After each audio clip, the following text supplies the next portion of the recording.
On talking about Brexit for a moment. Jason Hunter is a former international trade negotiator, and he joins us now. Jason, good evening to you.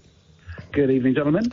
If you were involved in these negotiations, what would you do? What side? What side do you want to be on? Well, you choose. There's two ways to look at it. I mean, the European Union are playing this as if it's a legal, technical process where the rules are all written down beforehand.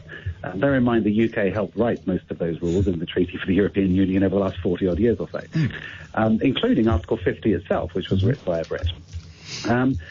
If we're playing on that side, then it's very clear what the rules are and what the negotiation happens, how they go about it. The UK, on the other hand, we're two general elections on, two prime ministers on, and the current prime minister still thinks he's bound by promises made that were made over 3 years ago by somebody completely different. We're playing political games in the UK, not just with the Article 50 negotiations, but with real people's lives. I mean, we've all seen... Whose lives are we playing politics with? No, I mean, real lives. I mean, if you look at the yellow... No, you said that, and whose lives are we playing with? Anybody that's has got diabetes. Anybody that's on life-saving... Hang on. No, Jason, you must answer the questions if you say that. Why would you say that? Because the government's own predictions about what happens with a no-deal Brexit, the Yellowhammer report, including the updated version of Michael Gove, people are calling it Project Fear. But if you think about it, if Yellowhammer was Project Fear, who exactly was Michael Gove trying to frighten by trying to keep it a secret? Well, Jason, you're a negotiator. You know that you say things during negotiations which are not necessarily exactly true.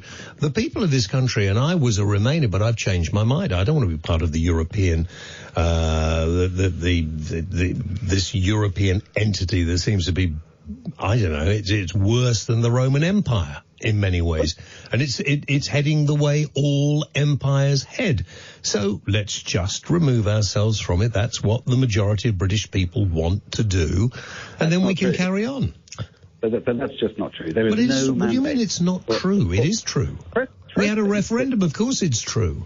No, we had a fraud-referendum. Let's get that absolutely straight. If you feel like chipping in. Let me tell you one thing, because you mentioned, which is kind of slightly true in terms of the EU are looking at this from a more legal perspective because they're more establishment in terms of they've been there for a long time, and the UK as a new entity coming out is basically new. So you're right in that sense, but at the same time, if you say that no deal would affect us, and you were talking about medicine and everything, it should also affect them, obviously.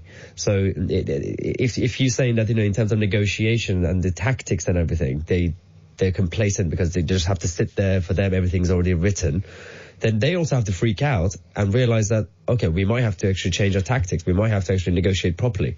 So how come you're not criticizing them? I think they absolutely have been negotiating properly. I mean, this is what happens in an international negotiation like this, is you lay out the ground rules, one side puts proposals on the table, and then you find a compromise somewhere between the two. What would the compromise be? We spent 2.5 years doing this. What would the compromise be? Well, on the Irish border, for example, the United Kingdom said, OK, we want Northern Ireland to be kept in the single market and the customs union to avoid having to put a border back on the island of Ireland.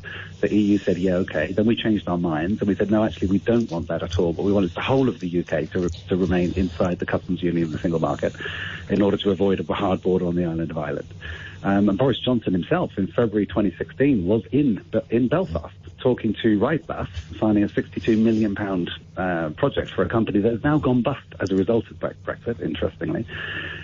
He was there, and he specifically said there is no way we would change the border arrangements as they stand now. It's been like this for over nearly 100 years. So what is the problem? I don't understand what the problem is. And nor does anybody else. The problem with Brexit... No, Brexit's fine. Brexit's going to happen. Yep. No, trust me, it'll happen, Jason, because the people want it. I sit here night after night and people ring in and say, we want it now. We don't want a deal. Leave now. People get in touch with me on social media. People stop me in the street. People want to leave the European Union. Just, a handful of trendy people who sort of mix around in the sort of social metropolitan circles and read The Guardian. I bet you get The Guardian every day, don't you? I don't actually get any newspapers. I read a variety online. Yeah. And The Guardian. You should watch my YouTube channel. It helps. Yes. Let's just look at that for a second. Let's look at that for a second. Every single poll this year in 2019 has said that people do not want a no-deal Brexit. Even Nigel Farage, in his own numbers, says that 69% of people that voted for Brexit want a no-deal Brexit. That's 69% of 17.4 million. That makes them a minority. Maybe you're mixing in the wrong circles. I don't know. I don't think so. Brexit is undeliverable. It's not as far as people say. They want to do it. Yeah. They want it done. They don't want an extension. It's now illegal. It's not illegal. Brexit is not illegal. The European laws are I don't know how to. No, I mean, you're going back to what you said in terms of the EU negotiating side. So, if you know that, at best they were tricking us. At worst, they were incompetent when we started, and they said that initially the whole point of Article 50 was within 2 years you negotiate basically the future relationships, and we sort out the divorce aspect at the same time in parallel. And then literally within months they came out and said, let's do the withdrawal agreement first, the divorce aspect, then afterwards we'll do the trade deal. And that was the problem from day one. So at best they knew what they were doing, they were tricking us, or at worst they were incompetent. Well, it wasn't a trick because so incompetent. So Article 50 is very, very clear. David Davis called it, this is going to be the battle of the summer, discussing the timetable of the negotiations. And the UK agreed that the European Union cannot negotiate a future trade relationship with an existing member of the EU. That's always been the case. First, we have to leave the European Union, then we can discuss future trade arrangements. Yeah. That's pretty categorical. I mean, there's no two ways about that. That's logic. But you sort out the transition period in a way that there's a temporary trade situation within that kind of implementation period, without any of this backstop stuff. The Irish border was never the problem from the beginning. They just used it, and they used Ireland, and eventually people in Ireland are going to realise, and they're going to have their say. So. It's also inaccurate because under WTO rules, for example, we can just fall back onto WTO rules with a no-deal Brexit, right? Mm-hmm. That's what I'm told all the time. However, in order to trade under WTO rules, one of the things you have to do is be able to measure the value and the volume of goods that cross your borders. That's so that third countries and other countries where you have no trade deals, because the UK will have no trade deals anywhere in the world at that point on November 1st with a no-deal Brexit. If we have no customs controls on our borders, we're not measuring the value and the volume of goods coming in and out. How can third countries know what tariff to apply to those goods? What price are they buying at? Well, they'll soon sort it out. I wouldn't worry too much, Jason. Listen, James, they will sort it out. They will sort it out, my friend. They will sort it out. I don't actually care anymore because I am up to here with flipping Brexit, right? Because listen, what you're telling me is that we can never leave the European Union. We're tied in to this huge monolith of an empire of stuffed shirt European flipping politicians. Even the ordinary people in France, where I spend quite a lot of my time, do not want to stay in the European Union. The Italians are fed up with the European Union. Jason, listen to what I'm saying. The people are fed up with what happens when an empire gets too big. And we need to stop now. The interesting thing about all of that is the United Kingdom have been leading the European Union. We have the third largest population in the European Union, which means we get the third largest number of seats in the European Parliament, the democratically elected seats that we elect. It's a fake parliament. It's not a real parliament, so it doesn't really matter. Well, that's where the buck stops, always. The Commission can't do anything without being instructed by the European Parliament. Like Michel Barnier, for example, he's carrying out these negotiations for Article 50 on behalf of the Commission. He is instructed by the European Parliament. When he comes back with a deal, that deal has to be approved by democratically elected members of the European Parliament. The UK were the third largest. We always voted with Ireland. That gives us another 11 seats on top of the 73 we already had. That gives us more seats than France, despite the fact they've got a bigger population than the United Kingdom. We've been leading the direction of the European Union. Just look at the CE mark. So in that case, basically, if it's our fault that we've done this to the EU, we should leave to help them. if we created all these problems, because we've been leading them apparently, so they should just let us go so they could, make the EU great again. Have either of you read the Yellowhammer report and the damage that will be done and the devastation? I have, and I don't believe a word of it. I'm sorry, mate. Well, why not? Because I don't. Because this is a sort of, the kind of report civil servants put together for. You're absolutely right, mate. And in a situation where everybody failed to do anything, maybe that might happen, but that won't happen. Even though we do have pretty appalling members of Parliament at the moment, it won't happen. But if you think it's not going to happen, why on earth is the government planning to shut down 12 miles of the M26, another 10 miles on the M20, this reserved space at Manston Airport for all the trucks that are going to be Because I'll tell you exactly why. I live near Manston Airport. I'm sorry. And no, it's fine. Because it's fine at the moment. Yeah, every year there are problems with Operation Stack, and people have been asking for it to be reorganised. This and the M20 runs quite well. The way it is at the moment, and it's been cut back. Let me tell you, they're doing they're turning it into a smart motorway as well at the moment. I do object to that, but there we are. That's got nothing to do with Brexit. But if you look at the actual numbers, though, there's 12,000 trucks a day going through friction-free through Dover. 12,000 trucks a day. If they are held up for 60 seconds, just to look at some customs paperwork, the automotive sector in the United Kingdom, it will cost them 17 million. But they're not going to do that. Why would they do that? There are goods coming out from outside the EU every single day, and they've already sorted that out. There are no queues in that way when it comes from America or anywhere else in Africa. That's a very good point, because 90% of the trade that the United Kingdom does with the rest of the world is done under EU trade agreements that we will cease to apply to the United Kingdom when we leave the European Union. Paragraph 3 of Article 650 is very, very clear. It says all the treaties cease to apply. This means that the trade deals that we currently have, including with the United States... EU would be wise to do a withdrawal deal. Yeah. They would be wise to do it. They've done one. And Parliament would be wise to actually accept something. Well, we're not going to accept something that makes us stay within the European Union because, this is just bullying to the worst extent. This is bullying to the worst extent. Categoric. I thought we held all the cards. Well, we do hold all the cards, but nobody is prepared to take the guts it needs to just say, right, we're going tomorrow, mate. Okay? If you don't like it... How devastating it's going to be. Man, don't make those eyes. They don't come over on radio very well. I'm trying my best. I thought you were seeing this. I don't know. You have to kind of decide if the debate is on the logics of trade or if it's based on what people want, their real lives, or what it is, or democracy. Like, we keep debating this issue and we keep going around all these like a matrix, different areas. And, if we pick one area and we could just debate all night, whether it's on the legal issues, which I'm not going to be the expert. I can find a Brexiteer lawyer to do that. Or we could talk about the actual will of the people and democracy and what they actually want. And we could go through the stats and polls.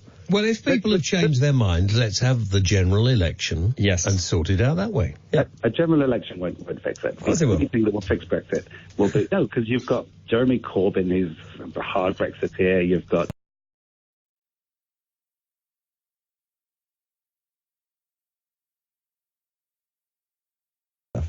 Oh, yeah, because you got rid of most of them. Well, they left. It's not my fault. But, I mean, hang on. Just a minute. If all these people like Jeremy Corbyn and Boris Johnson and all these people are so keen to leave the European Union, are you saying they're just stupid?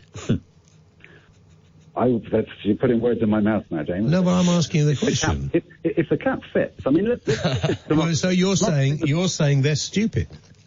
Well, I'm not. I'm saying... Well, no, you must be, because if everything you think will happen is likely to happen, and these guys, Jeremy Corbyn and Boris Johnson, leaders of the two main political parties in this country, still want to leave the European Union, then they must be stupid. Well, that's exactly where we started the conversation. They are playing political games with this instead of treating it as the legal technical process that it actually is. But, I mean, the word that's been thrown around quite a lot is democracy. Let's take a few seconds just to analyse that democracy and the will of the people. Go on then. We're talking about a referendum in 2016 where the leaders of the Vote Leave campaign sat in a parliamentary select committee and admitted they lied. The leaders of the Leave.eu campaign admitted that they lied. I don't remember that. What did they lie about? Dominic Cummings, I was going to say Dominic Cummings, it wasn't him, although he had lied quite a lot. Lied about what? Lied about what? Leave the EU lied about what? I'm talking about Andy Wigmore and Aaron Banks when they sat in that Parliamentary Select Committee. Yep. They sat there and admitted that they led people up the garden path in order to get them to vote. I watched that. I don't remember them saying that at specifically, all. how did they do it? What did they say? You can YouTube it. 70 million people coming from Turkey. That wasn't like Leave.eu, that was Vote Leave. Vote Leave, yeah. The Vote Leave different campaigns has admitted that they lied. No, Vote Leave didn't admit. It was Nigel Farage and Aaron Banks, and that wasn't their campaign. The Turkey line was from Vote Leave. Correct, and that wasn't true. Yeah, so they basically said it was a political thing because they came out and said Dominic Cummings lied because he didn't like Dominic Cummings because Dominic Cummings didn't let Nigel play with the rest of the team. That was the whole problem. No one admitted. Again, we're talking. Anyway, hang on. Listen, let's stop all of this. This is tittle tattle, right? No, when we have the democracy is that we had a referendum, and the people. It was not binding. It was only advisory. If it had been binding, it would have been declared illegal. Seriously, if it was a general election, of corruption and fraud had happened, it would have been ruled by a court as illegal, and there would be an order to rerun it as a general election. Let me ask you this question. If it was only advisory, we're playing semantics now. No, we're playing reality. Well, your reality, not my reality, and that's the problem we have. What happens then? Is there never, ever going to be a time in your world when we can leave the European Union? Oh, we can leave, but we have to accept that there is going to be significant impact on the United Kingdom. We've lost over 280,000 jobs in the United Kingdom already. So you don't think we could leave in a way that it wouldn't have a negative impact? Or like in terms of like huge negative impact? Obviously it will have some impact, but do you not think there could be a way for us to leave without, getting destroyed? Well, imagine, I'm trying to think of a metaphor for this. What we're doing is we're tearing up 40 years of international treaties and relationships that are the very fabric of our society in the United Kingdom. We're tearing them up and we're throwing them away. On top of that, we're destroying all our trade relationships with every other country we trade with in the world. Not every. Yes, every. Not all of them have trade deals with the EU. America doesn't have one. America has got 26 pages of MOUs, Memorandum of Understanding, and Agreement for Facilitation Agreement. 26 pages of headlines. That's just one list of the headlines. Each line is a document making things easier for the UK to trade with the US. That's why there are second market. Can I ask you a question, Jason, just a moment? Why weren't you more prominent in saying this during the referendum? Dude, I've been banging on about this since 2014. My first interview was with Ian Dale back in 2014. I mean, this is in that case, the Remain campaign, and I was a Remainer at that time, should really, and I said this quite publicly, should be ashamed of themselves because their campaign was shocking. And it's one of the worst I've seen in my 51 years. Well, then we don't do, and luckily I came to see the light during the course of the last 3 years, and I seriously believe, Jason, a lot of people agree. They don't want to be told what to do by politicians. And, a lot of this is the fault of MEPs, because I could name Nigel Farage, who I know quite well anyway, and probably I could name Claude Moraes, David Bell, who we've just been on our show. But I find it very difficult to mention very many MEPs who kept themselves very quiet and blamed the media, so nobody wanted to interview us. It was almost impossible to find out where they were and who they were. So it was their fault in many cases. I don't think it was the MEPs. I mean, it was the Remain campaign, the Stronger In, was probably one of the worst political campaigns that I've come across in many, many years. It was awful. The fact is, we are where we are. We allowed the Leave campaigns to tell a pack of lies. There's a massive donation. I think you'll find there were lies told on both sides. And every campaign, every election, every everything. Every Tinder date, people lie about themselves. Like, that's just humans. Get used to it. Are you suggesting Brexit is like Tinder? You could sit there laughing and comparing a devastation in the United Kingdom economy. It's not devastation, it's freedom and prosperity. We're going to be a freer country. We're going to be richer. Free to do what? Free to do what? To self-determination. Do whatever we want. This is part of it, being a citizen of a country. You know, Parliament. There are people in Hong Kong right now on the streets fighting for this. They just want to decide for themselves what to do. Even if that means Hong Kong's economy is going to be lower, they don't care. They we just should want have a freedom. referendum on everything. Everything. Let the people decide. I don't think we should have any more referendums. Why I think- remain as obsessed with referendums? Hang on, let's just have an election, guys. Let's have an election and sort it out. We've had 2 in the last 3 Didn't years. sort anything out. No, we This one would. We had one. Oh, yeah, we had one in 2017. There's another one coming up soon. Yeah, there we one go. in 2015 as well. Bear in mind, we had a 5-year six-term parliament that everybody voted for in 2015. Yeah, well, I didn't vote for it. No. So I think it's, nor did anyone else I know. But I think it's, Parliament makes the rules. Parliament is sovereign. Even the government's own white paper on Brexit, the very first line is Parliament has always been sovereign. Mm-hmm. Now, at the moment, a no-deal Brexit on October 31st is illegal. Boris Johnson is bound by law on the 19th of October to go to Brussels and seek an extension to Article 50. and if he doesn't, what's going to happen? Not much. Well, Article 1, sorry, the first paragraph 1 of Article 50 says a member state may leave the European Union according to its own constitutional arrangements. Oh, Now, gosh. our constitutional arrangements Let's right now- just get out. I'm fed up already. Well, This is the way it's going, Jason. This is What I don't want, sovereign law. what I don't, You're suggesting we break the law. I'm suggesting laws are made, laws are changed. We just had one, we just had the Supreme Court Creating a new law. create a new law, and everybody said, oh, well, why hasn't Boris apologised? We didn't break any law, did he? They created a new one and then accused him of doing it. And what I don't want to happen, Jason, and I'm being quite serious now, I do not want to see trouble on the street. I interviewed that flipping left-wing journalist the other day who got very upset when I confronted him with his video where he said, let's have people out like they were on the poll tax riots to keep us in the European Union. Oh, wow. And he complained bitterly that I was rude to him. I wasn't rude to him. I'm just making people actually come to their senses. If I'm wrong, Let's that's stay on that fine. topic for 1 second. Things like Nigel Farage at the Winchester Club, the Concord Club down in Winchester, saying that he will don khaki, pick up a rifle and join the front lines to roll roars of applause from his audience, and then saying he'll take a knife to the civil servant if they don't deliver the Brexit he Well, wants. he was playing to That's the the kind of audience. language. These are the sort. Yeah, well, that Playing to the and audience. I've heard both sides, and I do not want to. And I know Nigel really well. I know Nigel very well. He's almost a neighbour of mine. Stop inciting people to violence. He's not inciting people to violence. He is just being. That's a ridiculous thing to say.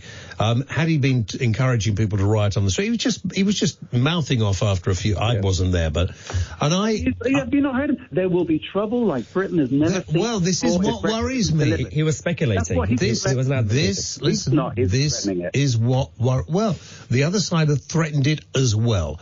And I'm getting sick of it. What I'm concerned about is if we don't find a solution that gets everybody happy, we are going to be in big trouble.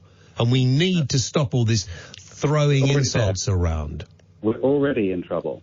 And the reason why we're in trouble is because so many different versions of Brexit have been promised a significant number of Brexit voters.